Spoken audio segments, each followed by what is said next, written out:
All right. Now what I usually do is I will take and use the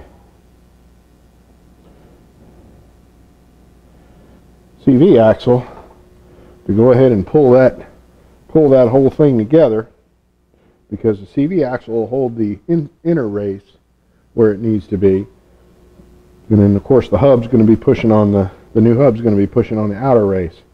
So you need a special 36mm socket for this, and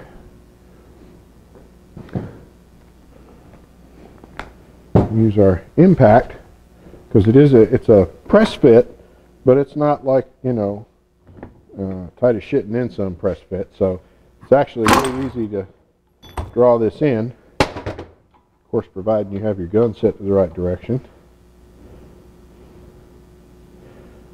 And this makes like the world's perfect press for putting this together, because it holds everything in perfect alignment, so you don't have to worry about the hub going in cockeyed or anything like that. Bring it on in.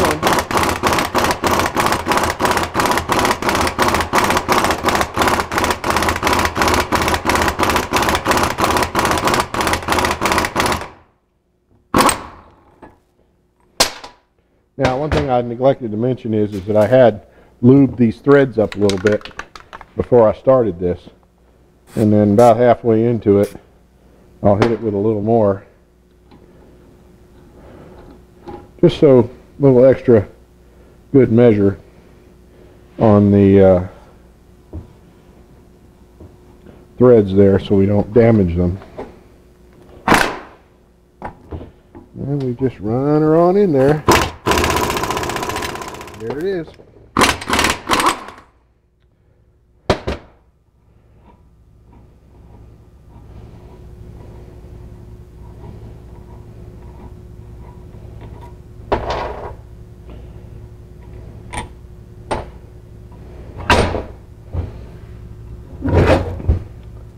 And there you have it.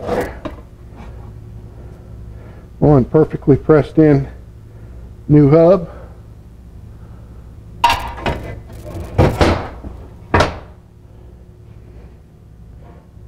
One thing I neglected to mention before too is I'd put the new inner and outer wheel seals in before we did this, obviously. All right, so now we got our hub all nice and quiet and smooth, and we will of course have to pop our new drive shaft in here.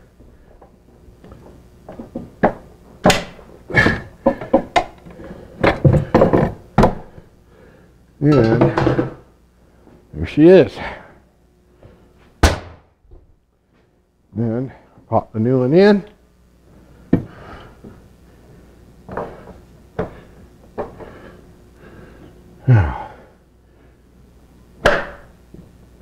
Skadunk. That's again the skadunk of success.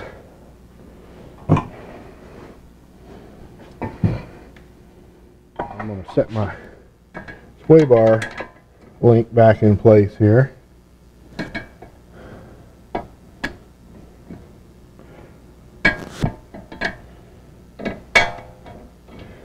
Get that in there like so. I'm not going to put the pitman arm on yet.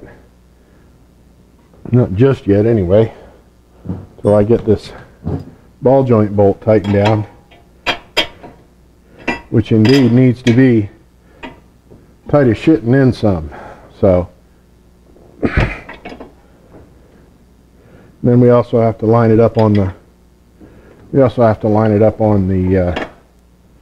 the holes for the cotter key to go through. So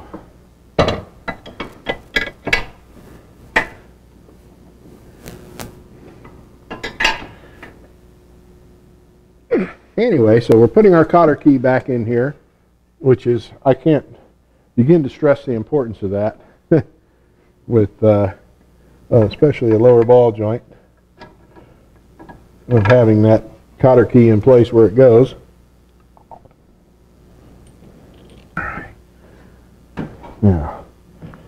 so I don't lose my feel for what's going on here, I'm going to go ahead and tighten these other ones up.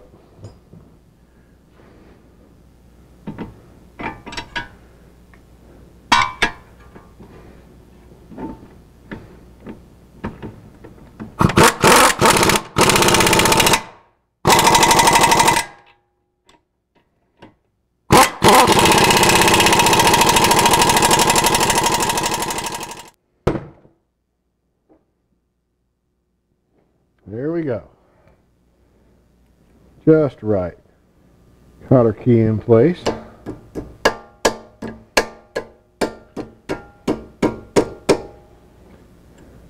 That'll keep all that from giving us any fits later. And then,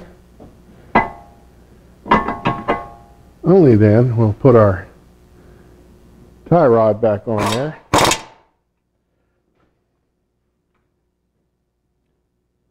Oh man, talk about luck. Line that cotter key right up perfectly. Isn't that pretty? And it's going to drive all nice and quiet now too. I'll hang our brake rotor back on here. And next we put our brake caliper mounting bracket on.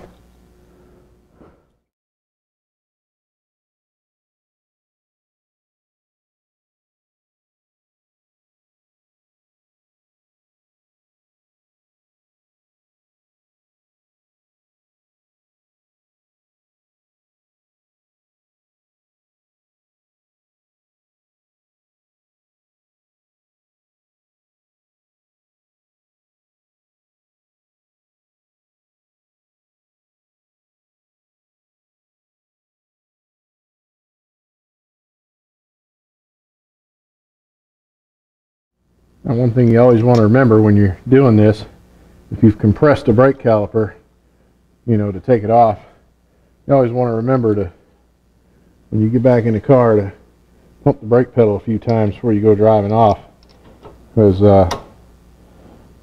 you know, you got to take up the slack in here from where we push the piston back in the caliper. So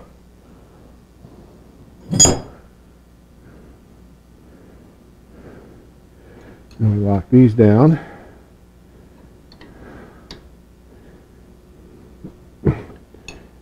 These don't have to be uber tight, but you don't want them coming loose either.